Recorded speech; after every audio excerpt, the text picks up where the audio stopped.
უფალთან ურთიერთობაზე დიდი ბედნიერება არ არსებობს. ეს არის სიამოვნების აბსოლუტური ფორმა.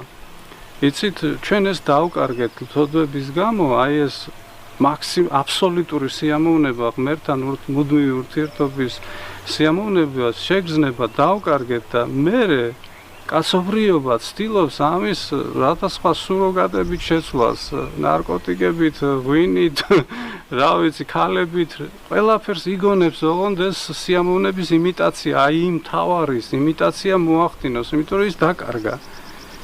და განდეგილი ზუსტად ამას ყველაფერს უარყოფს, რომ ეს ერთი იპოვოს და ხდება აბსოლუტურად ბედნიერი.